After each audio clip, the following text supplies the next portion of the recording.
Console Crusade podcast. My name's Brennan, and I'm in last place.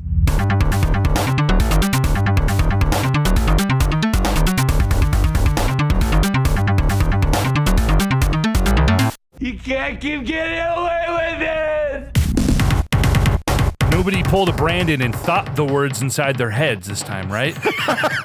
God damn it, baby Gus, dude. That's so funny. God love him. No one else will, you know what I mean? Wow. Wow. That was a Knight's Tale reference, okay? So it is funny. I love it. Brandon's my best friend. Listen, That's a good movie. dude, it's such a good movie. It's fucking fantastic. I don't understand the hate for that movie. It reviewed poorly with the critics. People who see that think it's like, oh, dude, the way that the fucking, why is Queen playing? Shut the fuck up! Didn't Ebert like it? I thought he was a fan of that movie. I only care about his opinions on video games. Same. Him and Cliffy B. Right? Yeah. My two North Stars. It's good to have two North Stars. I've heard that's good for guidance. I don't know nothing about that. Do I look like motherfucking Magellan? I'm just but a humble podcast Kinda. host. Shit. Yeah, low key, you actually kind of do look like Magellan. What that man look like? Well, look in a mirror. Wow. I imagine Homer Simpson, but with one of those fake wigs from like the 18th century, you know? Think more Italian. Yeah. So not like you, actually. Okay. Ah, fuck, he was Spanish. Damn it. Oh, I need to pull up my predictions. It's not completely updated with, let's see here. There hasn't been any changes in like months. Well, this is for all the leagues, so. Oh, well, I don't care about the other leagues. This is the one. This is the one. That's fair. Like, if you win one of those leagues, what does it matter, EJ? The Whammy League? I almost want to win the Whammy You're not League gonna as win the much Whammy as this- League. No, No. I'm not. Nick's winning the race to the bottom by a sizable margin. Kasploosh. If he wins both leagues, dude, I'm not going to do this next year. I'm done. I quit. demand 2 trophies. I retired. Yeah. You will have them. I don't know what we're going to do for the Console Crusade trophy this year. And part of me is like, I want to win, but then I don't get to make the fucking sick ass trophy that I have. I have 2 ideas in mind for the trophy for the If I get main. Wody, I just want a physical copy of Gollum on Switch. It killed a studio and it ballooned my victory. Just shadow box it right on the wall. Dude, yes. Right above my bed. Nick, I'm just going to tell you right now, that is what EJ and I were going to buy you. No, I know. It's the obvious thing. I'll make you some custom Gollum art, but I'll put Chris's head on Gollum. Dude, no, yeah, just Photoshop your faces. So it's like 2 little EJ and Chris Gollums in it. You can buy like the Switch like the Switch cases. So just buy one of those, make a little custom art project. Give us the Metroid. Give us the Metroid. Oh my God. Well, this is the Console Crusade podcast. We've been hanging for a long time already. We're full of bacon and potatoes, probably some oatmeal. You know, I don't think anybody had oatmeal. Nick? No oatmeal for me. No I had oatmeal? a Sando. Yeah. Egg sausage Sando. 11 o'clock is lunchtime for you, so. Yeah, it's late. All right. EJ Olson here with Nick Derheim. Hello. Chris Gilly for. Hi. And join us again, Brennan Allen. It's good to be back, kind of. Is it? So today we're doing our Fantasy Critic quarterly update, Q2-ish. A lot has goddamn happened, and our group chat remains active. Lots of shit talking.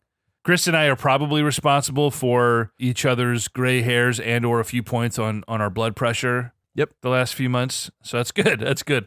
Nick, I'm gonna let you kind of guide us and then let us riff because there's a lot has happened. There's a lot of points on the board compared to last time. Certainly. Yeah. So last time we recorded, we just were speaking about this was March 8th. So a little bit more than a few months since the last time we checked in, but we've had 26 games released since then compared to the 16 that we had at that point. So more than double the amount of games on the board. There's been a lot of pickups. A lot of failed bids on my part. A lot of failed, like at least 10, I think. Yeah, I mean, some of them are joke bids. Like, I didn't actually take that into account because it's hard to tell, but like, you've been full up on counterpick bids, but you've been throwing out fake counterpicks just to try and scare people into dropping things, which is valid. I also have done that once. So if it works, it works. Yeah. If it doesn't work, it's not actually, you're not actually losing money off that. It'd be funny if it cost you money to even bid. Like if you failed to bid, you'd lose that money. I'd still do it. Totally not I'd still here or do there. it. Yeah, you would. Yeah, it's the mind games. I'm trying to get a Boy. fucking leg up any way I can. Trying to get a rise, trying to light a fire under some asses. I totally get that. You know, but Nick, you are unmovable. We'll get to Hollow Knight, but you're not making any bids. You're not dropping things. You're sticking to your guns. I've got no reason to.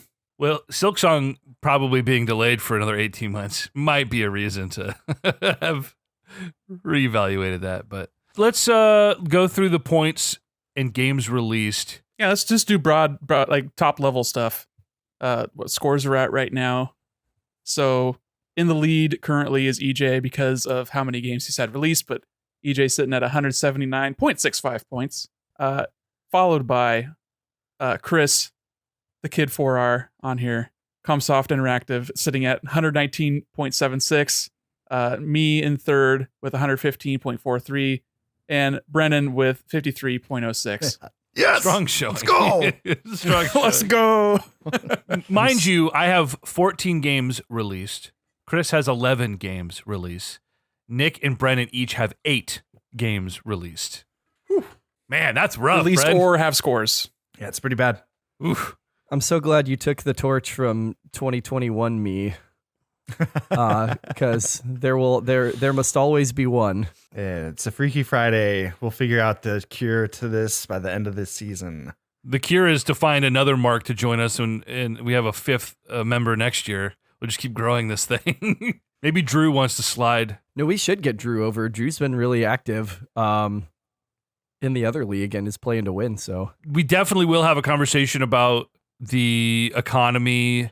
I think this year things have worked out. I think we nailed the number of games to pick up, the number of counter picks. I feel really good about how things are shaking out. It's much more competitive. We have to be a little more discerning than we had to in years past with the extra member. So I think we really hit a balance. There could be some tweaking. I think next year I would opt out of the super drop. That is kind of an interesting wrinkle, but it's a stressful one to say the least. Any interesting tidbits, Nick, off the top before we start going in and going through some of our pickups and some of our scores? All depends on what your definition of interesting is. Some broad level things overall. So this Fantasy Critic uses Open Critic to collate the reviews and to average them. Sort of a more open sort of process as opposed to Metacritic, which has weighting depending on the popularity of the website that they're pulling reviews from. So just top level, there have been 3,274 reviews in our league so far. Of those, 2,200 of them are top critic reviews.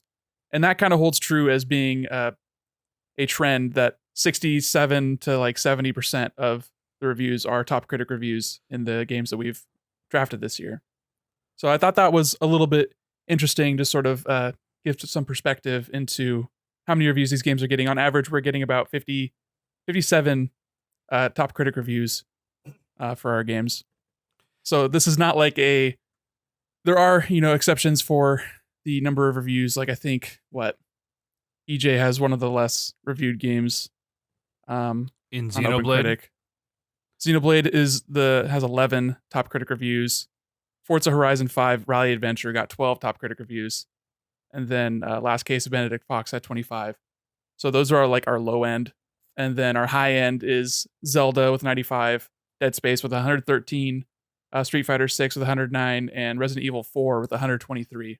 Wow. So like that's kind of like the maximum amount of reviews that a game will get. Is like once it cracks 100, it's like this is a very widely popular game. Having a lot of reviews is a good thing because it's less likely that your score is going to fluctuate. But when you have 11 reviews on something, every review counts, and you're watching that, refreshing it every day, being like, dude, just this week, one reviewer came in and dropped Harmony, The Fall of Reverie, from an 83 to a 79 with a single 3 out of 10 review. tell them about the subsequent story. Whenever this kind of thing happens, I track down the people who do this, especially someone who's coming to a game a month late, 2 months late, 3 months late. Like, what are you doing? Like, the God is a Geek getting a fucking review out at 11:59 on goddamn New Year's Eve. Like, what are you doing, you fucking sicko? Go home to your family. Like, don't you have pets that need you right now? And so I find these people and I'm like, okay, Harmony is clearly well liked. It was sitting on an 83 for like weeks. I was like, dude, that is such a win. And then I log in and I'm like, why has my score dropped 5 points? And I go and look and I see where the points have come off. I'm like, oh shit, I lost another fucking point on Company of Heroes, which opened at 81 for months. And now, Harmony Fall River dropped fucking 4 points. And so I go and find the newest review. Someone gives it a 3 out of 10. And this is just the meta. Like, there's no predicting how people rate these fucking things. But just the clear, I don't want to say lack of criteria, because obviously we can't have a system that is uniform across all of these reviewers. But like, so clearly somebody who shouldn't be reviewing this game, because if you go look at their history, it is all news articles. No fucking reviews. I scrolled through pages of news articles in order by date. And this is like the only goddamn review they had. And clearly was just like going against the grain. I don't like visual novels. And so this felt X, Y, and Z. And it's like, have you ever played a visual novel before? What are you doing here? So anyway, 3 out of 10, completely tanked that. And I tweeted at this person. Let me pull up the exchange. God, this shit's so good. I feel I don't want to like harass people, but I also Except want to let them know. You did. Like, what the fuck? So I said, wow, at creator, single-handedly dropping Harmony a whopping 4 points on OpenCritic this morning. Absolutely raking me over the coals in my Fantasy Critic League. And this person says, I had no idea what Fantasy Critic is until this, but it looks very interesting. Thank you for introducing me to it. Sorry for your loss. And I just responded, I'll never financially recover from this. A surprisingly hinged interaction between strangers on Twitter. Yeah. Yeah. I mean, I'm not gonna be like, fuck you and your family because I lost 4 points, but I also want to be like, listen, No, fuck you save and that your for the family. Sports Story reviewer. That was crazy because it was like, this game's clearly not getting reviews. It's New Year's Eve, dude. You just had to get this out for those sweet SEO fucking hits. Come on. I still am paying him $1 every month on his Patreon. You are fucking not. You piece And I will, of shit. yes, I am, and I will, and I've never listened to a single fucking one. But it doesn't matter. It doesn't matter. I'll probably like let it go a number of months until it's like equivalent to the cost of a bottle of Nikkei coffee grain whiskey, and then I'll cancel the sub. You're gonna pay this man $90-some as $1 over the course of 90 months. Yeah, that's fucking funny. And when we're in our late 30s, I'll be like, so guess what ended this month? My subscription to God is a Geek's Patreon. So what I wanted to do is go over a few of the games that came out and were counterpicked. Oh boy. And go over some of the winnings and losings from that. Yeah. So early on, soon after we recorded, Bayonetta Origins, The Rise of the Lost Demon came out, which was a game that Chris picked up for $5 and that Brennan counterpicked for $4. And that game ended up getting 81. That's a minus 11. What was your thought process, Brendan, going into that counterpick? Well, so I feel like a pretty big theme of this whole fantasy season has been EJ being worm tongue in my ear.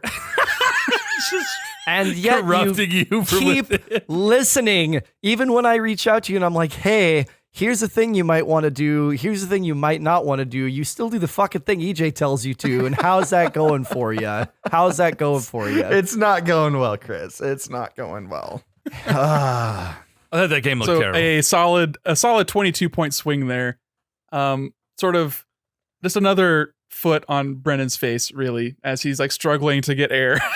Of course, this is after, Atomic Heart dropped to 4 points and Destiny Lightfall dropped to 1 point and Suicide Squad gets delayed. So you're like having a pretty rough run of things, and then you get this counterpick. Yeah. So far my counter picks haven't been great. Yeah, nor my picks, but up there with one of the worst counter picks as far as points that you lose. You did end up getting a good score on Terra Nil, so that kind of balanced it out. It literally just like zeroed out the Right. trauma from that. honestly, I kind of really only care about that right now because EJ was so adamant it was just going to be not get reviews. It's a mobile game. It's not gonna get reviews. It's not gonna be good. Mobile games don't get reviews. I spent $1 on it and it gave me 12 points. Okay, listen, that is one of my, let me see, how many in the red? 1, 2, 3, 4, 5. I've had 6 big misses in my prediction sheet. I'm still sitting at like an 85% prediction rate here. I'll take the L. Listen, you got me. Congratulations. 30 top critic reviews. Beloved. It's a mobile game. The next game to release that had been counterpicked, I did not see this one coming as far as how poorly it performed. Like, I thought, it was going to be a mid-game 70s tops. I know what this is. But when Redfall came out and it was man. the nightmare disaster that it was, getting 57 points, 57 scores, so negative, 12 points or something? 11 at the moment. I had 76 on my sheet. This was one of my whiffs. I had predicted a 76 for Redfall. Yeah, same. I was up there with, hold on. I'm going to sort by how off I was because that's the number one. I also guessed a 76. So we are simpatico in our surprise and our dismay. We're good at this. Your delight but also because bad. you countered it. Mid 70s. I didn't think it would necessarily be too much higher than that, but I definitely didn't think it was going to be this fucking bad. Like that was the first super drop used in the Console Crusade podcast Fantasy Critic League. So I was like, I need this off the fucking ledger. EJ is still reaping the dividends. He's the fucking Bobby Bonilla of the Fantasy Critic League, just getting points every fucking year on July 1st. Shout out Bobby Bonilla. That's the deepest cut this podcast has ever had. But it's off my ledger. But goddamn, like that was a hell of a swing. He just had a really good 3 months. And considering this was your 6th overall pick, our 23rd pick on our draft, like that is a huge red mark. What did he pass on in order to pick up Redfall? Can you give us was there a Bam Adebayo under there, or maybe a Draymond Green, or maybe a Giannis Antetokounmpo? Giannis was a lottery pick. Come on. There's a lot of stuff. I mean, just sorting by overall picks. So at 23, Redfall was picked before Company of Heroes, Like a Dragon, Wolong, Hogwarts Legacy, and Horizon. So it's like getting a little bit thinner as we go further along. Like you got Theater Rhythm, which was like a hell of a come up super late in the draft, but like System Shock, Horizon Call of the Mountain, Alan Wake. So it's like we're getting into the less certain it's coming out this year and the more like the deeper cuts. I mean, just the way Redfall was previewing and the way it showed, it was indistinguishable for me from like something like Deathloop or Dishonored. Like those games don't look good to me anyway, and they all score like in the high 80s. So it's like, sure, this game also looked bad to me, so it's hard for me to like gauge. I think it's what it is visually, like the animations always look super janky. They look and then cheap. there's cringe ass writing, and there's like people talking to themselves and telling jokes like they're supposed to be funny, but then they just land with a thud. So I think that just like really tinges my perspective of it. Definitely like edgy, like for the 15-year-olds type of humor. I totally see it. Hey, 11 points on that though. That worked out really well for me. 11 points and a $3 counter pick. I mean, that is far and away going to be our best counter pick of the year. Like there's no competing with that. I mean, is there a chance that Disney Illusion Island ends up just being a completely broken piece of shit? There's zero chance. There's a pretty good chance that that's like a plus 80. Yeah. No way. No, that game's looking really good. If you're reading any of I've been keeping very close tabs on this because that is just around the fucking corner at the end of the month. And the memes are going to be amazing if that fucking game hangs like a minus 10 or 11 on you. But all the hands-on stuff is like, it plays extremely well. It feels really good. The cooperative stuff is great. The animation is like loving and beautiful. It's all platforming based, but there's still like boss battles and enemies. It's just like you don't have combat, so you have to use the different like traversal mechanics to do these different like boss fights and puzzles and things. It looks like a good ass time. Like literally one hands-on was like, is this going to be like the DuckTales for this generation of like kids playing licensed properties? Yeah, and if anything, it's only going to get knocked for the Kirby problem of, it's too easy. Right, so it's not getting more than like an 82 or an 83. Like that'd be the absolute ceiling for this, I think, but it could absolutely break 80 points. I'm not saying it's going to. I'm not going to give you a fucking quotable line here, EJ, for the next quarterly check-in. But it is entirely possible, and that would be so goddamn funny. And then we would all have to buy it and play it. Dibs on Goofy, obviously. We could go down the line from there.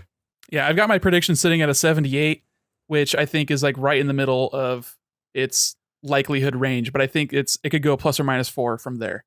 But I don't think it's getting below 70. I think that's a meme right there.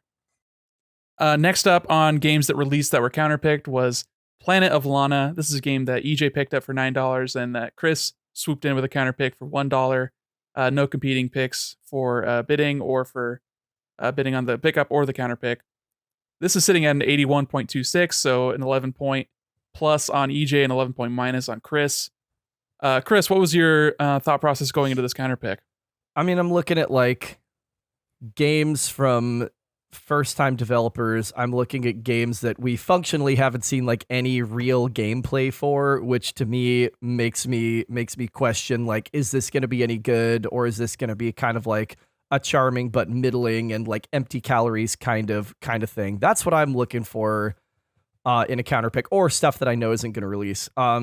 Yeah, and it just looked very average to me. Like I said, there wasn't really any gameplay, so like I don't really even know what this game is. I think it sort of falls into that cinematic platformer kind of vibe, like an inside but not spooky. Yeah, I get that sense now. But in the moment, I don't think there had really been anything that they had shown that I went like, okay, I get what this is and how it'll play and stuff like that. And it was also coming at a time where EJ mentioned earlier that he's been like has lost so many bids this year, and I think we talked about that in the last quarterly checkup. But it continued a little bit into this one where EJ had not figured out the economy yet, and was unintentionally lowballing all of these games and getting swooped. And I had taken I think 5-6 games from EJ. 3, 4. You took 4 games from me. Nick took 1, 2 games from me. Brennan took 1. It's like seven total 2, titles.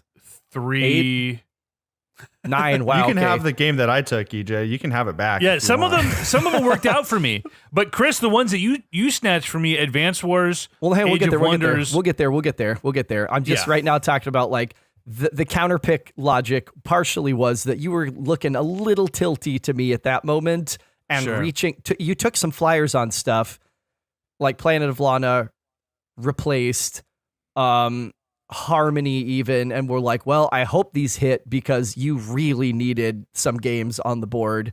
And so I kind of thought like, okay, maybe some cracks in the logic. Maybe Jigstradamus is looking away from the crystal ball a little bit, feeling kind of tilty. No, sir! That one bit me in the ass. And you figured out the economy just in time to take like a 90-point game, which we'll talk about later. The counter pick situation, that is going to be a big boon for me. The previews on Disney Illusion Island, I just saw like Nintendo Live gave it a glowing preview this month.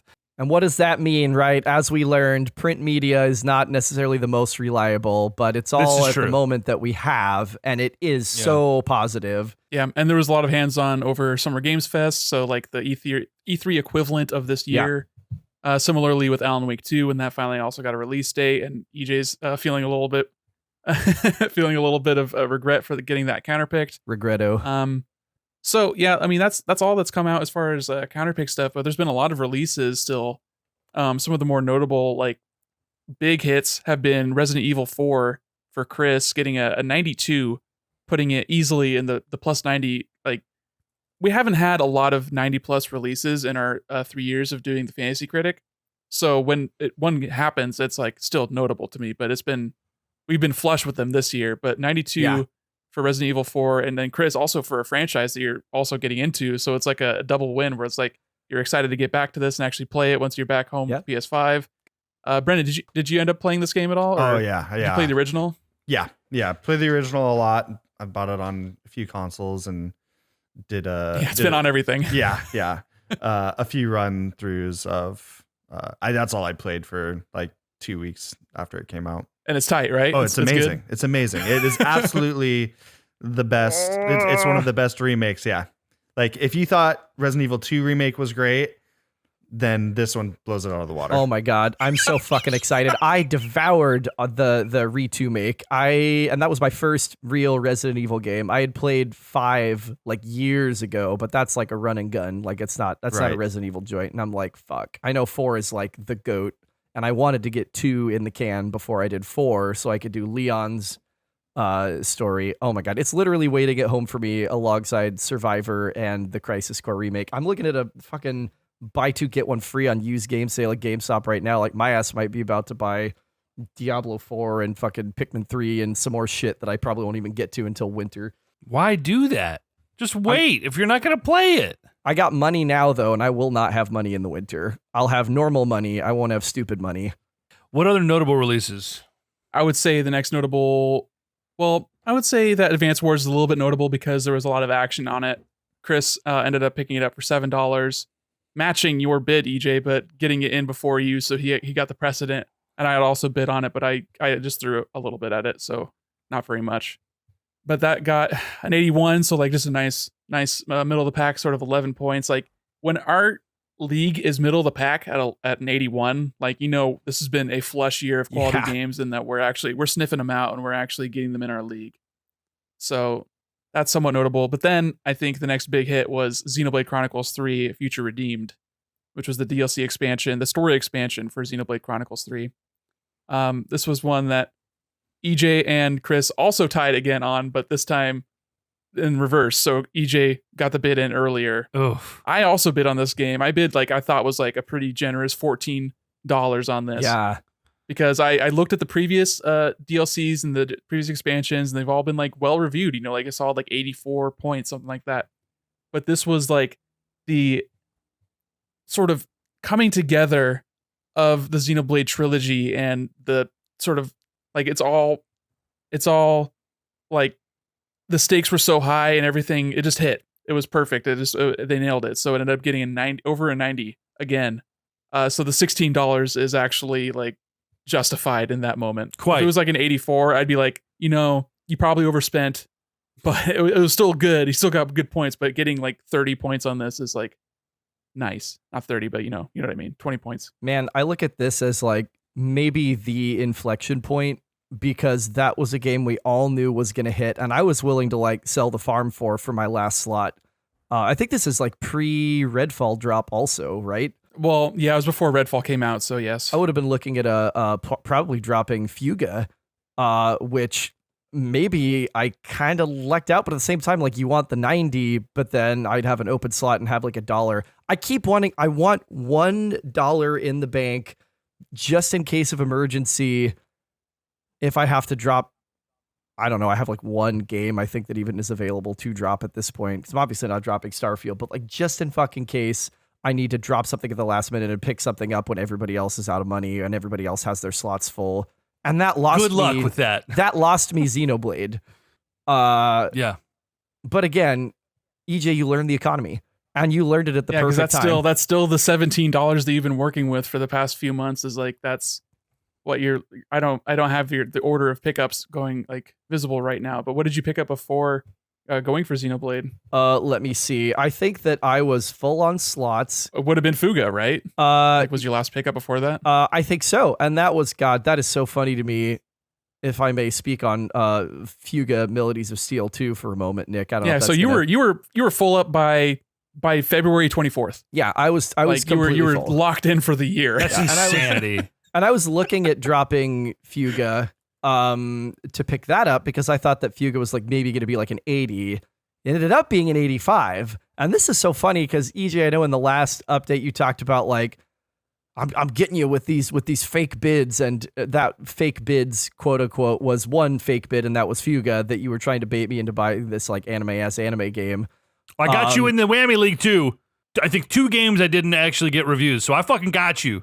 I don't know. I stopped checking that as soon as Crime Boss came out. I was like, that's over. It's over. Yeah, and this is such an exercise in like such an example of an exercise in futility reading the tea leaves on quality of games is, because EJ and I both, contrary to EJ's belief, I do some fucking research. I don't just scalp the bids. I check and go, which games do I want to scalp, and then do some research based on those. And you just scalp the bids. You EJ watch a trailer or two, but EJ and I both looked at a few games. EJ looks at the trailer and is like, this trailer looks terrible. This, for some reason, you are convinced that this game was coming out like a year after the original. It wasn't. It was 2 years. It was like a full development cycle. 2 years is not a full development cycle. Yes, it is. Yes, it is. For a game that's basically using a lot of the same assets and then it's just like recording new. Silksong when? Silksong is a completely new environment with completely new art. Like, stop. Quit trying to derail me. Yes, it is. Stop trying to derail me. You sure about that? You sure about that? You sure about that? That's what? Okay. Fuck. Stop distracting me. I'm too ADHD for this shit. Okay. So I do research this. I look at Fuga 1, which I think scored an 82 or an 83, and I'm like, okay, cool. I watched the trailer, and I'm like, this looks like more of the same of what people liked with some new systems. Looks like it's probably about an 80, 81. I will absolutely buy this game. EJ is sure that he's got me. And in the week leading up to Fuga's release, EJ is trying to mind game me so fucking hard. He's trying so hard to get me to like get the yips and drop this game. Because at this point, it's like, I'm kind of screwed no matter what. Like, unless the game hits, I'm screwed. If I drop it and it hits, I look like a fucking idiot. I wasted money. And now I have to have less in the bank because I bought this game. If I drop it and it is a lemon, I avoided the lemon, but I still wasted the money. If I keep it and it's a lemon, EJ's like, you fucking idiot. You took my joke bid and now you lost points, or you got like 3 points on an $8 or $9 bid or whatever. The only way that I win this is if Fuga hits. It came out the same day as Tears of the Kingdom. And for the first like 2-3 weeks, it got no reviews. And I was like, son of a bitch. Like, this is just, this is going to be a goose egg. What a fucking waste of a slot. I'm thinking EJ got me. Then comes one review. Then comes another review. Then comes another review. And it opens at like an 86 or an 87. What did it open at? 87? Yeah, pretty high. It was pretty high. I don't know where it was at, but it was like mid 80s. Yeah, with 3 reviews. And then a 4th review came out and dropped it like a point. I think it got like an 8 out of 10 and dropped it from an 86 or an 87 to an 85. But it's a 15-point game for me. So take that joke bid and smoke it, Mr. Olson. Another one on the list of fake counterpick bids that EJ threw out there just to see if is this going to scare you away from dropping it? Tried to get me to panic and drop it. I forgot about that, but I didn't. I held firm and it paid off. You were waffling. You were really freaked out. And this is most of my tactics this year have not actually resulted in anything tangible for me as far as a point swing. But I've been in people's heads. I've been actively trying to do some fucky things, like trying to game the system a little bit, trying to like, the fake bids, the bait bids. Like I'm out here trying to game because I want to win. So yeah, this didn't work, but I got in your head, and 3 of 4 possibilities I win, Chris. 3 of 4 possibilities. You chose right. Congratulations. You made a good choice. Mind you, the bait bid for Fuga was look at what the left hand is doing over here so that I could win Endless Dungeon, so I could win Age of Wonders. And I lost all my bids that week. Yeah, I was going to say, I also took Age of Wonders for you, which is an 82. So like almost all the games that I snaked from you, including Advance Wars, have been plus 80, which again, it's a crazy fucking league because I was sure if I could kind of average around 80 points with a couple like mid-high 80s and a 90, that I'd be able to win the league this year. And there's just been so many fucking better games.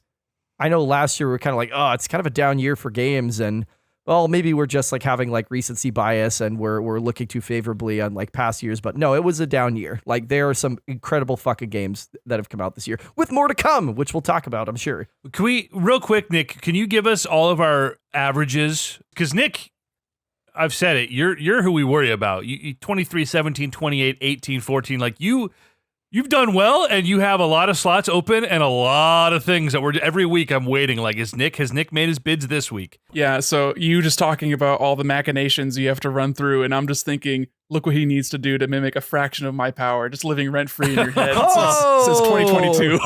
I'm still going to win, motherfucker. And then you're going to buy me that whiskey. Yeah, yep, that's how it's going to work. For you are a benevolent god. Our point averages right now are EJ, you have an average of 11.87 points. Chris is at 11.91 points, Brennan at 7.13, and me at 14.90.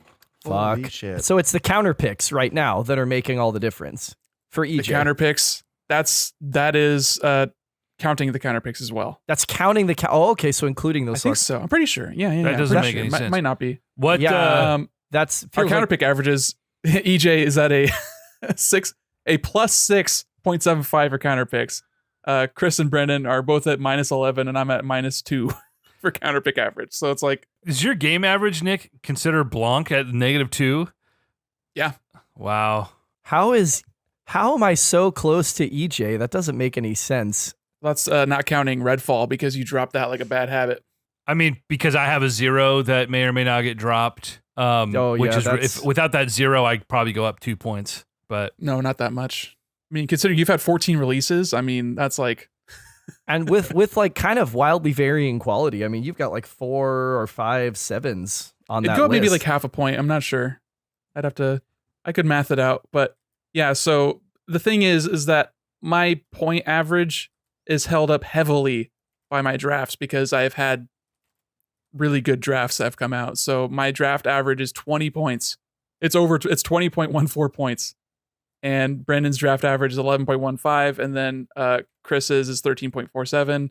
And EJ's is 13.96. So it's like 14, 13, 11. And then me sitting up at 20. So that's going to drop eventually. That's unsustainable. And my pickups have been actually pretty bad. So I'm hoping that in the future, as my pickups start coming out, that I'll actually start gaining some ground in that average. And hopefully I can maintain momentum and keep going through the end of the year. So first of all, my average without the Storyteller is 12.8. Nice. I'm not going to be able to drop Storyteller now because Alan Wake is going to get a release, and that's probably going to be a good game. Yeah. So we'll see how that plays out. Yeah, that's the risk with counterpicking or dropping a counterpick is that you still have to counterpick another game. I'm not worried about that aspect. I mean, you maybe ought to be. I'm not worried about it.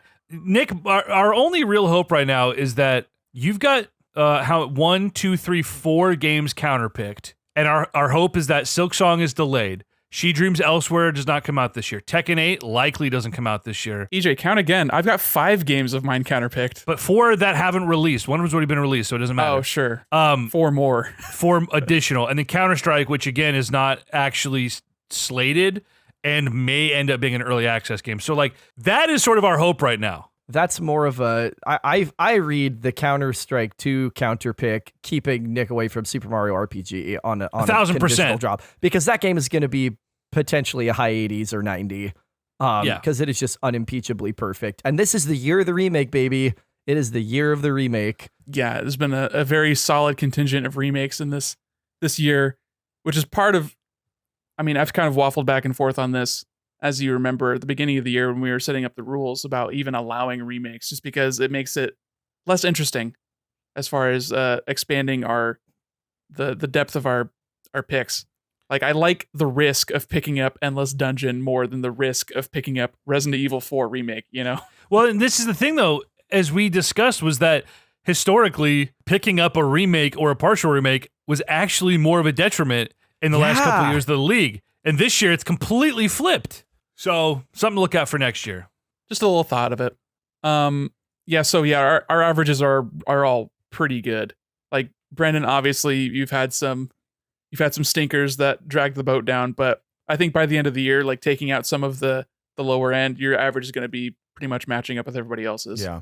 Bren, tell us about some of your games that have come out. Go through your list here and some really unfortunate swings. yeah. The one that hurts the most for me is Last Case of Benedict Fox. I beat out EJ for that one. I was really excited for it. Looking at all of the gameplay for it, it's like a game right up my alley. I love the Metroidvania. Like the art style was awesome. It was like this cool, just spooky, weird gothic horror, like noir a little bit. Yeah. And I thought it was a for sure thing, like, at least an 80, 82 maybe. And I haven't brought myself to play it, so I don't know what people's gripes like. Other than like reading about it, like the combat was kind of funky, like weird pacing. No, that one hurt a lot. In no world would I have thought that Benedict Fox would have scored worse than Blanc. No, Blanc I knew was going to be bad. No, After Image.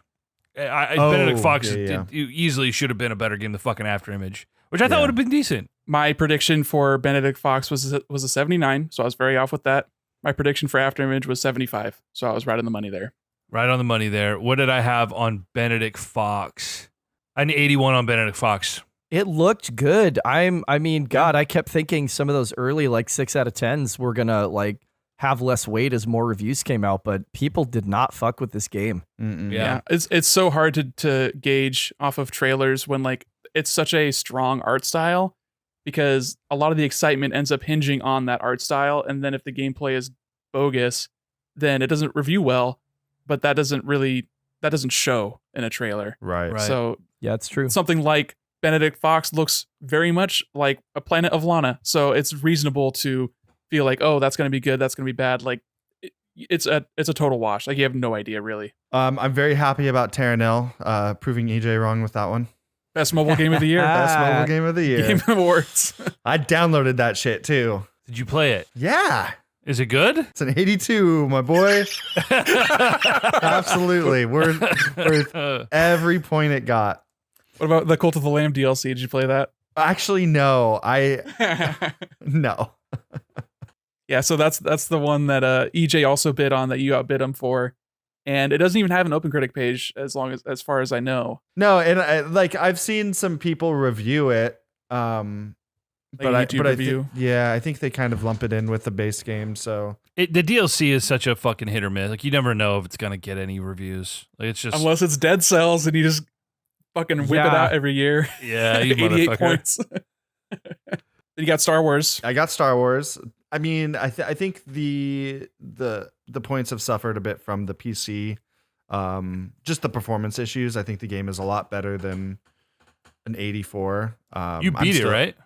Yeah, I'm still playing it. I'm still like collecting all the stuff and Going for the plat, dude. going for the plat. It's a fun game. It's a great game. I liked it better than the first one. The story's fun. It's interesting. Like the characters are cool. Cal is still an interesting Star Wars character. I'm excited to see where it goes. I think as far as the score and it being getting a little bit of a hit for the PC performance this is where the benefit of having a lot of reviews shows itself, because this is at 107 reviews. And I think the majority of them are on PlayStation because it was like a co-marketing thing with Sony. So I think they were like the ones handling the PR. So yeah, if they have bad performance, then it's what, like 15, 20 reviews tops that are like maybe dinging it down to what, a 70 or a 75. Like that's not going to tank the score too much. Yeah. And then the most notable new release, Final Fantasy, started out I think it opened at a 90, got up to 91 for a minute, and then it's come down in 89. So Settle at a measly 19 points. you know, I'm the only one in the league who hasn't got a 20. So Oh, It can still buddy. happen. Liza P, 95. Let's go. Your short-lived title as being the console crusader who drafted the worst game in 3 years of this league. that was short lived. Thankfully, Chris came in with Redfall and absolutely destroyed your record. So that is probably a record that will never be beaten. I hope so. Yeah, let's fucking hope. That's wild. Man, that's wild. Redfall getting literally a worse score than anything Chris has drafted in the Whammy League. Incredibly impressive. The same score as Crime Boss Rock K City, dude. But can you imagine if Suicide Squad had come out? It wouldn't have been that bad. You don't. It wouldn't have been that bad. No. Redfall has 94 reviews. I didn't think Redfall could have been that bad. Oh, that's true. I didn't. Oh, 94 reviews. Jesus like- Christ. Universally regarded as terrible. Dude, Yeah. honestly though, Chris has 18 has a plus 18 right now in the Whammy League. There's a world where he scores more points in the Whammy League than Brendan scores in the fucking regular league. Stop. Plus 18. Stop. I don't have plus 18. I have like a plus 6. You have a plus 7 and then 2 games that have no scores, which is an additional. Okay, the year's not over, buddy boy. Let's not jump the gun here. When those games come out, EJ. Not for Broadcast VR has gotten exactly 0 reviews in 3 months. I wouldn't hold my breath. Hey, God is a geek's got to do something on New Year's Eve. He's gonna publish 3 reviews. I hate that guy. It's like a whole team. It's not even a person. It's a team of people. I hate that guy. I hate God. That's the fucking geek. Hey, road to be the mightiest Oni. Oni, road to be the mightiest Oni. Dude. Double Oni. The stupidest name for a video game I've ever heard in my life. Don't be such a jabroni. Double Oni. Fucking stop it. Chris, you don't have a lot of disappointments, honestly. You know. No, it's been pretty good. I'm scrolling through and looking at stuff post March. Horizon Forbidden West, the Burning Shores came out, and seems like it's gonna finish. It's 1 point above Call of the Mountain. I'm definitely still firmly and solidly on track to win that side bet that's not gonna be an 82. That the VR Horizon is not gonna be an 82. It's not gonna move. But the year's not over, so I'm not exactly like sending you my Venmo info or anything yet. You know, we gotta wait. We gotta wait. Horizon. I came will out. owe you $30 at the end of the year. It is written. Did we bet $30 on that? Yeah, you bet 20 on Suicide Squad. What was the What bet was on the that? bet for that? I can't drink during the drafts again. Like, this shit's crazy. Like, I don't know what. I had to drink your That's so whiskey fucking though. funny. Well, no, I didn't have it yet. What was I drinking? It doesn't matter. Yeah, what were the side bets? So the side bet was actually it was $10 on Suicide Squad. EJ said that it would be over $80 or 80 points, and that Chris said it would not. So since it's not releasing, it's not above an 80. To me, that seems like a wash because the game hasn't gotten a score. I'll take a push on that. We can punt All that right. off to next year if we want. You know, the $20 bet was Horizon Call of the Mountain. Chris bet that it would be below an 82, Yeah, and I was like, EJ took him on that bet. I was like, there's no way a fucking PSVR exclusive is gonna score an 82 or above. But also, EJ, you just hold on to that $10 for Chris, because if that game gets above an 80, that would be very surprising. Yeah, at this point it will be shocking, but yeah, that's next year's problem. Horizon Call of the Mountain, I set the over under at 82, and I took the over. Obviously, it opened at an 82. I remember I fucking sent that screenshot of the group chat, and I was like, "Suck my beans." Yeah, it didn't age more than like a couple days until You know, it like, dropped. how many reviews were on that at that point? Like 6 or 7 probably. No, I mean, it was a geez. decent amount of. It's got 60 reviews. Like, I mean, it was a decent amount of reviews on opening day. I mean, it was like a launch title for a new VR device from an exclusive fucking. You know, Those are just buzzwords. It's a fair. PSVR game. EJ, you've had a pretty busy past few months. Do you want to tell me about some of the things that you've picked up? And I haven't even gotten through my scores. Chris, you were taking forever. We got into side bet territory. I've taken a matter of literal minutes, and most of it was us asking about a side bet. Well, we've talked about a lot of these games before. We've already talked about Age of Wonders I'm and skipping Fuga. plenty of stuff. Yeah, Age of Wonders, Fuga, Advanced Okay, tell me about Wars. System Shock, the 76 That's that what you're I wanted super to proud talk of. about. No, that's what I wanted to. First of all, fuck you. And second of all, Bloodborne is a good game. Fuck you. it's fine. Honestly, I'd try another 6 or 7 hours of Bloodborne if it got remade. Part of the like jank of that being trapped on like early PS4. Anyway, I don't want to talk about that game. System Shock. Yeah, System Shock I drafted pretty low. It looks like 1, 2, 3, 4, 5, 6, 7, 8. It was my 9th pick. Which is like, okay, Yeah, it we're was a getting into pickup. territory where like a 70. It was a pickup? Or no, you did draft that. Yeah, that was your ninth pick. wasn't a Sorry. pickup. Sorry. Looking at it, insert clip. EJ was like, "That's a good pickup. That's a good pickup. That is on the pod." That EJ's like, "That's a good draft pick." Perhaps that was contextual in that you thought that I was going to pick up the Tales of Symphonia remake, which I didn't want anything to do with. I did not want anything to do with that Listen, game. that was on my Chris will draft list. There was a couple games that you drafted on that list, and I think they panned out. Bayonetta sure did. Yeah. So anyway, yeah, System Shock. This has been the exception to the year of the remake. That I was expecting an 8 in front of the first number for sure. I think most of y'all were. I think universally we were like, that's going to be a good game. I was dreaming of like, this could be a really hefty point winner for me. And it opened to just such middling fucking reviews. Yeah, 76, which for the 9th pickup, actually, I feel a little bit better about it in context of being the 9th pick in a 4-person league. So that'd be like, doing the math on that, that's like pick 36. 34 overall. Yeah, 34 overall. That's not bad. But they did not do a lot of what some of these other really good high 80s or top 90s remakes did this year and improve the overall experience for people and removing some of the like obtusity and jank from the era that the game was originally created in.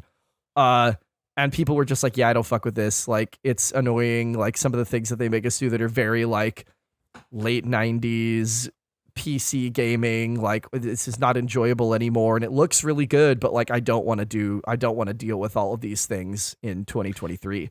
The people who played this game back in the day loved this remake. It's got 12 9s or 10s. It's got, like, 36 reviews above a 7.5. Like, all of the impressions that I've read from guys that I trust, everybody loved this game, and people just, they had to ding it for exactly the things you said. Like, it's a very faithful remake. It's the Metroid Prime of PC games. Different audience. It's just one of those things where people are coming to it for the first time. And that's the difference between Metroid Prime Remaster and a game like System Shock, is there are a ton of people playing this game for the first time, unlike Metroid Prime Remastered.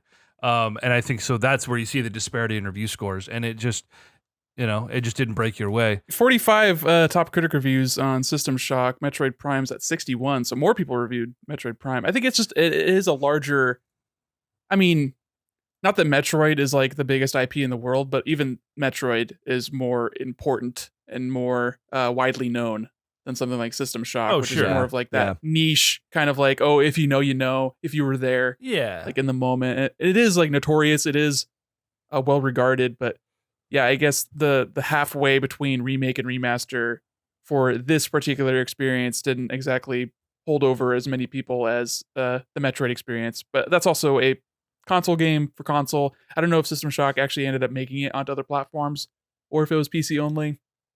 But I had a prediction on this for 80. I don't know what you had to that, EJ. System Shock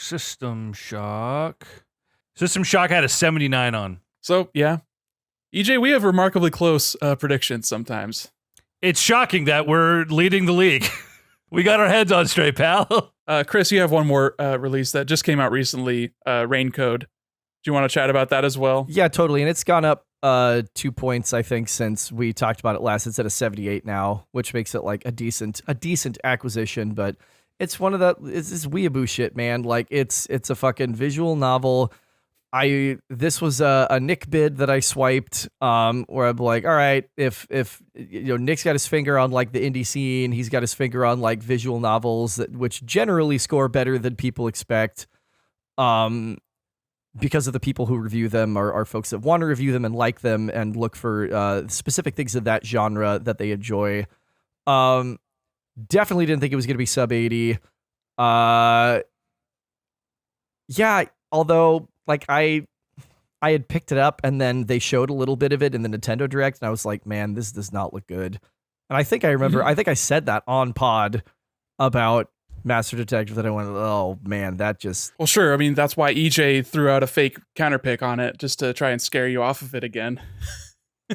Yeah, and I honestly wouldn't have lost sleep over dropping it, but I'll take the 8 points. And I can't remember, was this one that you had as a conditional drop on another bid? I feel like that was another thing that you had put it on the line. You had put it on the line like you had done with Fuga in the past as well. Yeah, maybe... Yeah, maybe I did. I wouldn't remember at this point. Maybe not for Xenoblade, but for something like that. Yeah. I thought it was like on the chopping block. No, you might be right. It mentally it has been something that I would have moved off of if I thought I could have got something that was more of a sure thing. You want to talk about betraying Chris's entire mindset here after just half an hour ago saying like, contrary to popular belief, I actually do my research.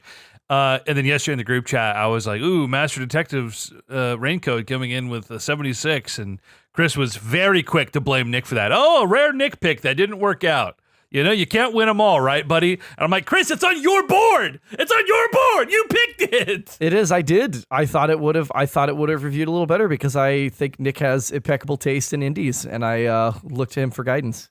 Well, thank you. I put $4 on that, like, just to be fair. Like, I wasn't like, betting the farm on that thing. I spent like $8 so, maybe. You spent 10. 10? Yeah, so that's like... Woo. I try to average like a point per dollar, so that one's a loss. But some of my other ones, like I have a bit of a surplus that I can fall back on.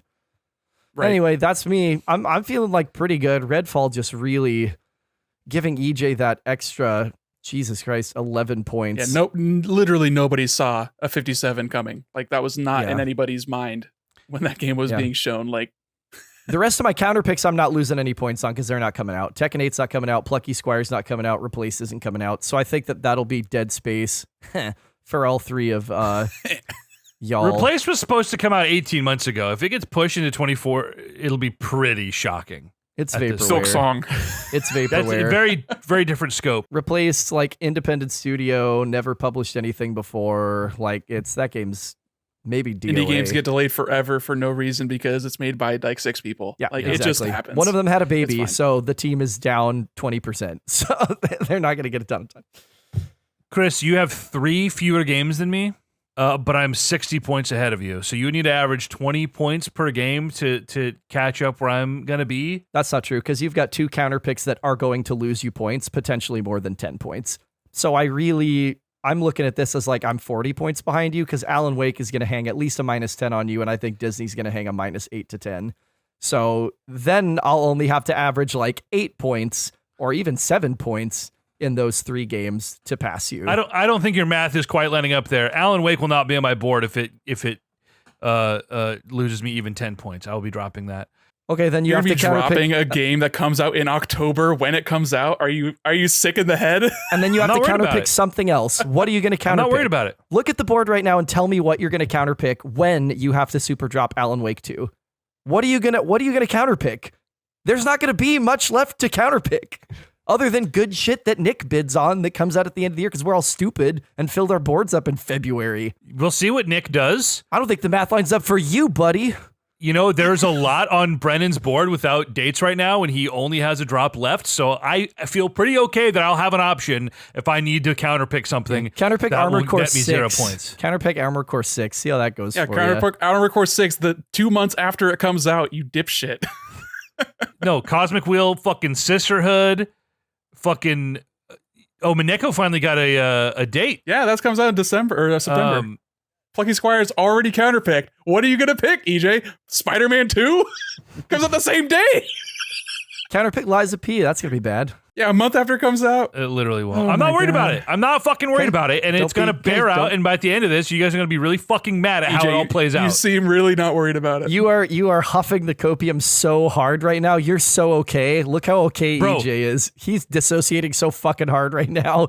In October, you're going to be like, what the fuck am I going to counterpick? And we're all going to be laughing. And we're going to be like, insert clip. And we're going to roll back. I'm not worried about it, like the 8 times you've said it in relation to Alan Wake on this podcast, and it's gonna be fucking amazing. He's not worried about it because he's lying about dropping it in October. He'll drop it like tomorrow. It's already in the docket to be dropped. You guys have fucking set up such an amazing bit when the league is all wrapped up at the end of the year to come back to this exact conversation. I've had my plan for the next 6 months planned out for the last 3 months. I'm not worried about it. Okay. We're good. And we're going to come back to this, and you guys are going to be livid when you find out what that fucking plan was. And I'll be like, you know what? Don't hate the player, hate the game, motherfuckers. Because I ain't breaking no motherfucking rules. I'm just breaking your hearts. So we'll come back to it. Anyway, the rest of my board all right, this Joe year. Joe Cronin, you've got the master plan. We're all just stupid. I'm trading you to Utah, motherfucker. You're going back home. Just wait for like 5 more after images from you, EJ. So my year's been weird because like obviously you have the hitters and fucking Zelda and Xenoblade and like we knew those were going to be good, but like my draft was surprisingly soft. It was just average across the board. And early on, it was like, oh man, you're really hitting them out of the park because I was hitting 11 points on every single one of my picks. 11 points. Some of those have fluctuated. Company of Heroes has dropped 3 points. You know, Horizon dropped a few points. Theater Rhythm did good at 86 for me. Storyteller is no longer in the negative, so that's nice to see. It's still a negative with Dewey Decimal on. Fuck the Dewey Decimal System. It's 69.5. Just so you're not surprised by that. You know, like Chia was a little bit of 77, and After Image at a 76, kind of a bummer. Chia, a slightly worse game than Master Detective Raincoat. Oh man, that's brutal. I had a nice little run with Xenoblade Humanity and Harmony. Felt good. Then Harmony dropped, of course. Thank you for that. You know, so now I'm kind of playing around with my last slot, not sure exactly what I want to do with that and how I'm going to play that. I look at like what I can drop. The only games is Forza, which should be a banger, and Sea of Stars, which should be very good. Yeah, you're not making any real drops anymore. No, the only thing, and like I said, I have a fucking plan for Alan Wake if it comes out and hangs a little bit of a boner on me. But what are the odds that game sucks or it has so many performance issues that it ends up in the 70s and I end up losing 3 or 5 points on it? Low. Then I have a super drop to work with, and that could change things potentially. Well, it just depends. It's definitely like a tenuous position. Like we just have to see how it plays out, and maybe I'll have to face the music this summer and make a decision. My concern hope for for the best, you is that you're going to get so like anxiety screwed and you're not going to make a choice and you're going to run out of time. That is my concern for you. That's silly. Because if you tap dance around your super drop for too long, if you tap dance around like filling the slot, you can definitely have patience for. Because Nick's not going to bid on a goddamn thing until we bid on things, and he knows that he can outbid us for it, which has made me paralyzed with indecision because I'm like, oh fuck, if I bid on this game, Nick's just gonna decide, do I want to pay $18 for this game and just grab it from me as soon as it happens. He's running an end around here, I think. The money left on the board is I have $29 left, Chris has $17, Nick has a whopping $56, and Bren has $12. So Nick is definitely in pole position here with 5 slots to fill. Oh, that's interesting. Well, no, it's not. Because I was like, if we all had slots to fill and had comparable money, that's like barely more than $10 per slot. So each of us individually could outbid one of those if Nick is going to spend average money on that.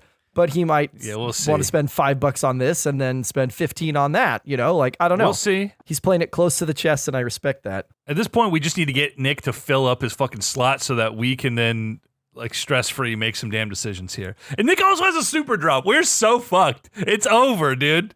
Okay, EJ, you still have a super drop. Brennan still has a super drop. Everybody has a super drop.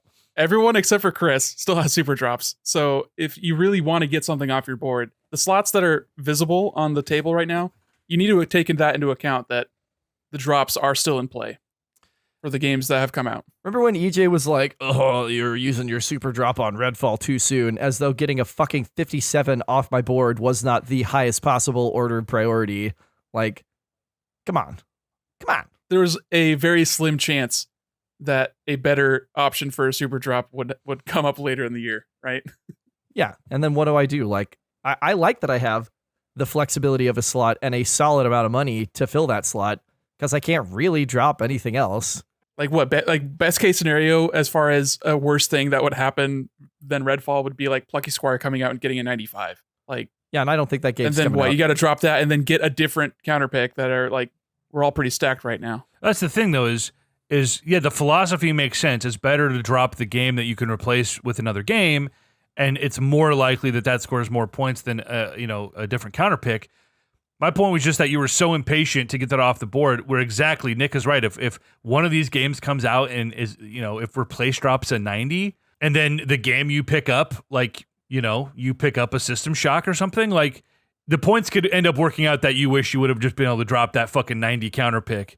I mean, my point was just that I was impatient. Just see how things play out. You'll probably be right. The logic is there, but it is an opportunity cost. Like you can hold your breath and hope that a counterpick is worse than the 57 that's on your board, or you could just drop the 57 and have slots open for when the Nintendo Direct happens. But the point is, super drops are instantaneous, so you don't have to make a decision until you were ready to make a decision.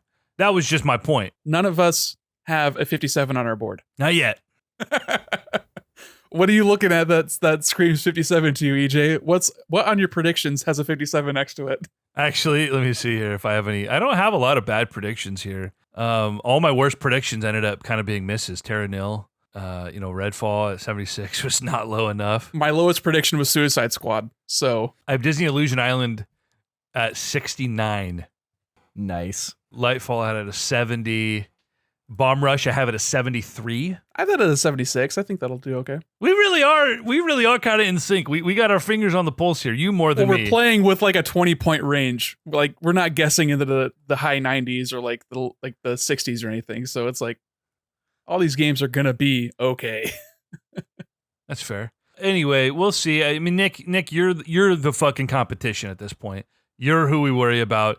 It's the dark horse. Like, obviously, I've done well in the past, and you're worried about my average, but I also have the fewest releases. So it's a opportunity. Like, you're scared of what I can have and what I can do. But I also have 5 games that are counterpicked and like locked out. So my options for like just dropping things willy-nilly and like reorganizing my board, like doing a refresh are limited. And then what do I do with my counterpick? You got 5 empty slots. You have a game like Gunbrella that you can just drop into potentially 6 empty slots. We all watched that Nintendo Direct this month. Like, there's a lot of fucking good games coming, and you will bid on them eventually, and it's just going to be 85s across the fucking board. And that, unless Forza gets a 95 and Sea of Stars gets a 90, I don't know. I just don't think the math And they're not. will play out. Exactly. So it's at this point, it's just like being in the fucking car in Jurassic Park watching the T-Rex get fucking bigger in the mirror, and you're just like, I'm going to get fucked at any moment here. I know it's coming. If it's any consolation, EJ, I have Sea of Stars at an 84 and Forza at an 88. Forza sounds about right. Sea of Stars seems a little low, but I don't know. What did I have on those? I have Sea of Stars, Forza, I have an 88 on. Let's go. Sea of Stars, I have a 86. Yeah, that. I think 84 is about right. I think that people are going to be like, oh, this does some stuff. Well, this does some stuff from other games that I like reasonably well. But I don't see it being like the sleeper hit of the year at this stage. I think it'll be a very competent title. 84 is on the low end, if I'm being perfectly honest. That was me gauging that game, like 4 months ago is when I actually started doing my predictions as well and actually logging them. So I think based on that, that was like, I don't know, there wasn't a release date or anything like that at that point. So now it's closer. And after the demo came out, and the demo was like really tight too, I could see that being a little bit higher. I think 88 is like a closer sort of a hit on that. I'll keep the 84 for the the context, the history. Right. But my opinion on that has also grown a little bit. Sure. The Messenger had an 86. This being a spiritual successor to one of the most beloved games ever, bringing back an OG composer. Bringing back, he did music also this year in fucking Xenoblade. I'm not bringing anyone back. Bring it back for the spiritual successor to the game he did. Not that like it's reviving his career. So many franchises do that are like, yo, we want you to think about Streets of Rage, so we made a Streets of Rage using the Streets of Rage composer. Like, it's just the perfect formula for the fan service to fucking hit for something that people want by a developer that will make another Chrono Trigger. Well, dude, I don't understand. We were just talking about this in the chat with Brandon, like, how many fucking Tales of games are we gonna fucking get? And we have like a million Mana fucking re-releases, but why hasn't been a Chrono Trigger re-release in 20 years? I don't understand it. Doesn't make any sense. Remake. Get a full remake. And not with the shitty chibi mobile art, like a real loving Final Fantasy VII ass type remake. Yeah, make it look like one of the modern Dragon Quest games in terms of like taking the Toriyama aesthetic into 3 dimensions. It's really lovingly handcrafted. Wouldn't that be nice? Really quick, I got Atelier Ryza come out. That was one of the games that I picked up for $7 with zero competition. I don't know why nobody else tried to pick this up. I mean, it's the third in a series of games that regularly gets mid-80s. You want to know why? Because What's up? all of the remakes scored what I thought was poor. Yeah, those are the remakes. This isn't a remake. I just didn't put that together when I was, Didn't think about it. doing the research. Yeah. Okay, that's fair. I also got a little bit softer with Forza Horizon 5 DLC. I mean, I'm just glad that it actually got enough points or enough reviews to actually score, but that got a 78. That was another one that you and I both bid on, EJ. You put $9 on it, which I think would have been more fair, but I put 13 on it. And for a game that got a 78, that's definitely overspending. What a disappointment, though. It's been a pricey league. Like we've talked about this, the budget that you have to really shell out to guarantee yourself one of these games is a lot higher than it has been in the past. I also got 2 of my draft picks that are just bangers with Street Fighter 6 and Diablo 4, like back to back same week. Wow. Getting myself a nice 92 and an 89. So yeah, knew that was going to be good. I remember EJ, you talking about, Street Fighter V had a bad launch, and me being like, I don't know if you've checked out any of the previews for this one, but I think it's not going to have a bad launch. And lo and behold, one of the vaunted 90+ games in our league. Yeah, I apparently didn't do enough research on Street Fighter 6. I just was kind of going historically here, and Street Fighter 5, I don't really remember what the temperature was on that game before launch, but fool me once, shame on you. Fool me twice, shame on me. And I just was like, I don't trust this company, even though they've been doing nice remakes. I don't trust them. Capcom's been slaying for the past 5 years. It's all fucking remakes and shit. They haven't really done anything. Monster Hunter, all the Resident Evil games, dude. You must be high. Apparently, dude. I don't know. So, yeah, that fucking hit hard, dude. Fucking 92 is ridiculous. How are casual fucking fans playing a fighting game in 2023 and being like, yeah, this is one of the best games of the year? It's fucking Street Fighter. I don't know. I'm not the one reviewing it, and I haven't played it, and I probably won't at this point. I mean... No, because you're a grown man. You're an adult with a life and priorities. You don't play fucking fighting games like a fucking weirdo. No, you play Warzone like a real adult. You're goddamn right. Shoot some things angrily. Oh my God. I'm not counting frames in goddamn Warzone. How many iframes do I get after a slide cancel? It doesn't exist. I'm not sick in the head. I mean, I am, but for different things. Different reasons. Shout out to our boy Max, who loves fighting games, who we're going to have on this podcast in the next month to talk about Street Fighter 6. You sicko? Yeah, and Mortal Kombat. Yeah. So 4 games I've had come out in the past 3 months. Bangers. Yeah, I mean, mostly. I've had 2 big hits, 1 decent release, and then a soft 78. That's acceptable, right? That's fine, but I don't want to be getting below 80s. But when you have a 92 and an 87 and an 88, and then, just the unannounced slot that no one else is getting points in with a fucking 94. I know we talked about that on the last update, but goddamn. There's just no coming back from that for us. Okay, I gotta tell you, the fucking unannounced slot has caused me some serious anxiety. Yeah, no shit. I drafted the Fire Emblem game thinking, it's gonna come out. And then you're like, there's no way it's gonna come out this year. And you got in my head a little bit, but then I was like, no, it's got to come out because Engage was supposed to be a COVID game. So it makes sense that the next game is ready to fucking go. And a re-release makes sense. And then I was convinced it was coming out after I dropped it for Donkey Kong, after all my EPD conspiracies. And then thankfully we did not see it at the Direct. I was convinced we were going to see the Fire Emblem fucking remake of the Direct. And I was going to be just heartbroken. So I'm glad I did draft the goddamn unannounced 2D Mario platformer in the other fucking league, and I literally remember thinking to myself, I'm just going to hedge my bets, and I'll draft Mario there, and I'll draft Donkey Kong here, and one of them is going to hit. And I should have flip-flopped it. That would have been a really, really good... I fucking know. I lose sleep over it every night. Especially since you've been giving me endless shit about having Metroid and nobody else having an unannounced game. If you would have then also gotten one, then it would have just been yeah, you can just shut the fuck up now, EJ. Seriously, be gone. I have one. I have a title. I don't think it's coming out this year. It might come out late this year, but it's probably going to come out after the first of the year, 2 years post Elden Ring release. But it might not. Low shot. Yeah, very low. But I mean, who knows? Who knows? Could be a September, hey, it's coming in November kind of joint. Brennan got his little booty hole puckered up at the Nintendo Direct when he saw all the Metal Gear shit, and I immediately was like, this does not count as a remake. This is a port. This does not count. Obviously. No, I was 2 games off. I thought about doing dude. That was a safe bet. Yeah, I thought about doing the Snake Eater remake earlier in the year, but I went with number 1 because I heard more at the time about it. Yeah, it seems like they would start at 1, but they're starting at 3. That doesn't Konami. What? But three is canonically takes place before 1, though, right? That's true. true. I think 5 takes place before even 3, though, doesn't it? It does. Yeah, 5's the beginning.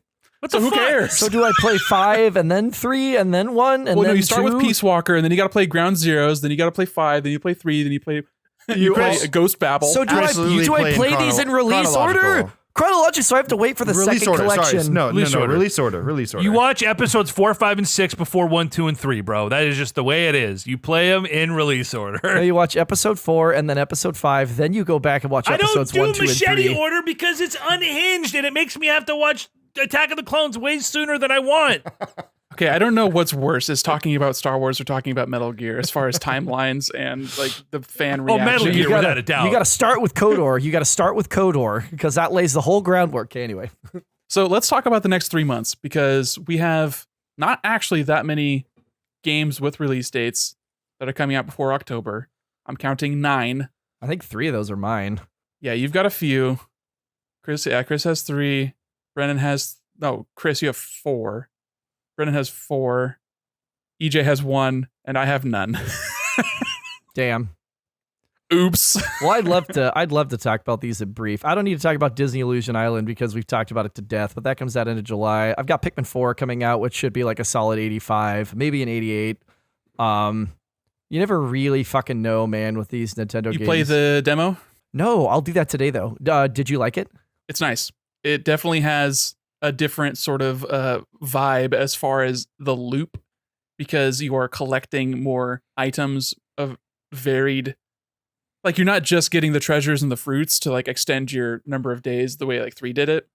It's primarily like you're collecting materials that you can use to build things. You're collecting treasures that are just like flavor, like it's and you're also gaining a resource from them based on their size primarily that allows you to traverse to different locations as far as like where your ship can go. So it's like ship fuel. And then you use the materials to like build bridges, and you can also use them to basically like level up and get like skills. Like there's one that allows you to have a like you can buy items that are single use, and then like one of them is like a stun grenade basically, so you can stun a Bulbor before you huck a bunch of Pikmin at it to like so they're not moving for 30 seconds or whatever it is. Oh man, that would be great. It definitely has more of a like loot loop kind of vibe to it. I can't wait for the demo then. That gives me hope that maybe I could see high 80s. But we'll see. I don't know. I'm not holding my breath. I've got Bomb Rush Cyberpunk, which is just a big question mark. I think it looks good. I fuck with Jet Set Radio Future. Console Crusade Top 100 probably not gonna last into next year's list. That's fine. Because Bomb Rush is taking it over, man. Hang loose. That'd be fucking crazy. It's not though. It's probably Bomb Rush is probably gonna be like a 76 or a 77. I think I paid like $5 or $6 for it, so like mid 70s would be fine for me. And that's a counter pick that Nick has. It'd be nice to get like at least a little like 10 or 11 point swing there. Ooh, I forgot. I really hope that game does good, actually. Oh, no. I need that game to be good. The enemy of my enemy. Bomb Rush 85. No. Nick and EJ, what are your score predictions on your spreadsheets for Bomb Rush Cyberpunk? 76. 73. Okay, yeah. So. 76 feels right. I mean, it did get brief airtime, but airtime nonetheless on the Nintendo Direct, which, means they at least think it's going to be decent. And then, of course, in early September, I've got Starfield, which is kind of my one remaining hope for climbing back into being competitive late in the year. The Starfield Direct, I mean, substantial amount of stuff that they showed, which we talked about. This looks like it could be really fucking good. And as much as we talk about like Bethesda jank on launch, and as much as we talk about like, oh, Microsoft has all this like ill will right now, Bethesda games hit. They always hit. And if this is like a high 80s, or like, God forbid, if this goes over 90s into like 91 or 92, like I could be back in the mix. So we'll see. By September, I'll have a clear picture on how much I'm going to engage for the fourth quarter. Yeah, I have that predicted at an 89, but I think that it could easily break into the 90s. Wow. It feels, Chris, I'm not going to lie, this isn't just me shit talking. It feels you would have to have a few things really break your way to like gain any ground on me. I feel like we're going to sort of pace with each other at this point. But like you said, if I really take a bath on a couple of counter picks, if Bomb Rush hits for you, it could get close, in which case it gets interesting. Brennan. Yes. Looking at the future, looking at your board, do you see a pathway to being competitive? Look, I just want to get more than 100 points at this point. You will. You will. No, I don't. I think my hope is that I won't be dead last by a lot. I would like to maybe pass somebody, but I really don't think it's going to happen. But I don't want to like check out because like I want to do this next year. I'm like, I don't want to just like willy nilly, just like, oh, I suck this year. So I'm just going to give up and just like, I appreciate that because there's nothing worse than playing a game with someone that is like not interested in playing at all. Right. Mm-hmm. Well, Chris absolutely shit the bed a couple years ago, and he came back last year, and we turned it into a fun competition between the two of us, battling for second place. And now he's quite competitive this year. So yeah, this is a good burn. It's a good learning lesson for you. And who knows? Who knows? Look, Lies of P. I had joked. I said if Final Fantasy gets like a 95, there is a pathway to being competitive, right? Then Lies of P gets a 90, and then Alan Wake gets a 90, and then Plucky Squire comes out to a decent score. Like, there's a world. That is the Stephen Strange, like, 1. Like, For sure. 1 in 14 million or whatever it was. But yeah, I mean, next week, Oxenfree 2 is coming out. So that should be getting reviews. That one will be interesting. I honestly probably think it'll probably get like a 78, 79, but I'd like it to be better than... I remember the first one doing quite well. I think it got a 79. No, it did like a low 80, didn't it? Auction-free? Oh, 81. 81. And then Armored Core is also another strange one where it's like a storied franchise, but not like a nice story. It's like 75 ceiling. Right. But then From Software is a different studio than they were when they were making exactly. Armored I think Core back in the day. I was looking like the last one came out in like 2012 for PS3. And it's like, I can imagine games like that being pretty bad on PS3 just because limitation of technology but also then their scope of games, like making games, has changed so much, and their last game that they released was Elden Ring, so that's a pretty good game. Yeah. Following up a 97 with like a 74 would be a huge detriment to the studio. And then we were talking a little bit earlier about Lies of P, but you played the demo and it seems like it's pretty solid actually. Like, yes, it is a first time dev, but it seems like the temperature is warm. Yeah. It feels good to play. I think that's the biggest thing with Souls-like games is it never feels quite like From Software does. And it feels good like Bloodborne does. It's fast. The combat's great. So we'll see. Good we'll enemy see design. Yeah. Good vibes. I like the aesthetic a lot. That's definitely what drew me into Bloodborne in the first place. And that's the reason I bought my PS4 was for Bloodborne. Right. It's a good game, Bloodborne Chris. is fast. Bloodborne is very fast. That maybe compared to other Souls games, that game is glacial. My eyes were glazing just in that first area. I was like, the first area is not as fast as later areas, perhaps. that makes it's sense. a tutorial area. because Yeah. because It's like progression. the first level of Plock, Yeah. Wow. No. Plock. I'm coming for Plock. I know it was a meme and it gets brought up in every podcast, but I'm coming for that fucking game. You better beat it. It's been a really active couple of months, fellas. And dude, the engagement every week, things happening, great. the It's shit been great. talking.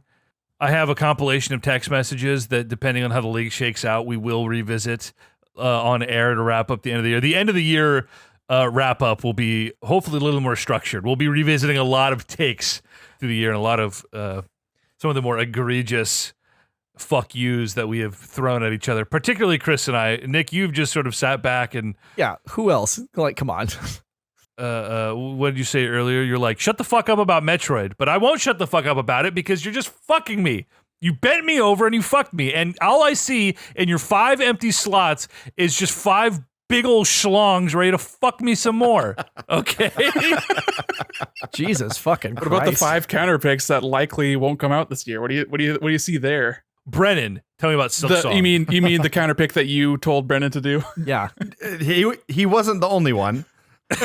Yeah. It's true. Let's go. And I think I I did. It's a had good it, bet. like probably about 4 times I had it in my queue and then dropped it like You got scared. more than once. Weeks. And I told myself, because I need counter picks. Like I was like, oh yeah, Tekken 8, but I forgot that was counterpicked. Like, I needed counter picks. I didn't want to wait for you because I'm impatient.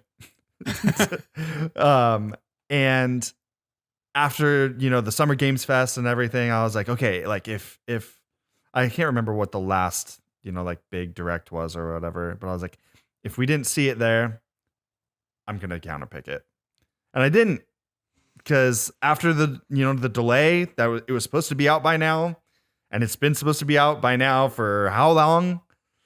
So I mean, I think another 5 months is definitely reasonable to counterpick. Like, I feel like we would have That's it a fair. release date. Like, it's such a big game, everybody's anticipating it so much. This has been drafted every year that we've had this league, right? And guess what, motherfucker? Correct. I'm gonna take it first next year. Let's go! Okay. I love that for you. I hope that happens. To be fair, every year we get a June Direct from Nintendo. We then get a September Direct. For the last Except last year. it's Yeah, been we like didn't get a June Direct. 5 out of 6 years or whatever. But yeah, I know what you mean. Yeah. So it's likely that in 3 months we're getting another Direct. It could be there. But it was also a big part of Microsoft's showcase last year. That Yep. next 12 months is It's coming coming in. out in So a year. We got the tweet screenshotted. Yes, that is what we're saying. Oh yeah, yeah. So at this point, we might wait for the next big Microsoft thing. Like, it wouldn't just get shadow dropped or like announced on Twitter. Like, it's gonna be a part of one of these big companies putting their weight behind it in advertising. Yeah. So Yes. it could come out this year, but I think this is a yeah, the Game Awards. yeah. World premiere.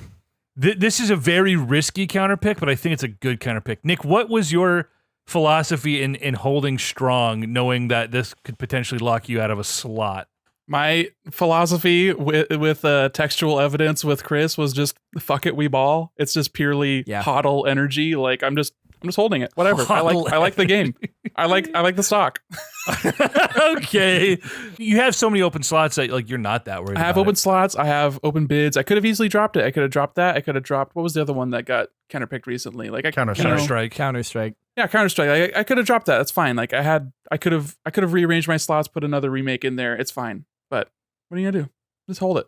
Also, exuding this confidence makes you more uneasy, and when you're uneasy, you make dumb mistakes. So it is beneficial for me to keep you on your toes. I don't know That's if I true. make dumb mistakes when I definitely stress a EJ, lot. you filled up your entire library of games before half the year was out. Y'all did. Low key because I did.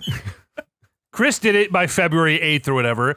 Yeah, you got shooketh by Chris having a full slate, and then No, you're like, I well, how come I don't have a full slate? You were, and you admitted it. Insert clip that it made you get a little shaky, and you took some flyers on some games. Some of them have hit, some of them have not. Not because you filled up your slots, because I lost all the games that I knew were going to be good. I lost all of my bids. They were never yours. That is also true, but that's what stressed me out. I was like, all right, I got to get on the board here. Up through April, the end of April, I had as many slots as Nick, and I was looking at games that I liked. Humanity looked great. Xenoblade Chronicles obviously looked fucking great. Harmony was a flyer, but the previews again were like, this is their best game, and their best game before this was like a 83 or 84. So I was like, hell yeah. Like After Image, Storyteller.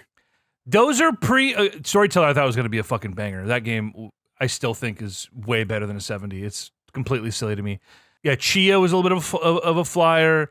Obviously, After Image I thought was going to be an 80, but you know, I had all the same amount of slots as Nick, and I picked up 36 points, like filling up those slots, and I still have a slot. So you know, it is what it is. This might be just me, but based on how engaged we were this year, I think we can safely raise the cap. I know it's been a banger year for like awesome games, but I think we could safely get away with more games. We had to convince Chris that we could do 19 games each.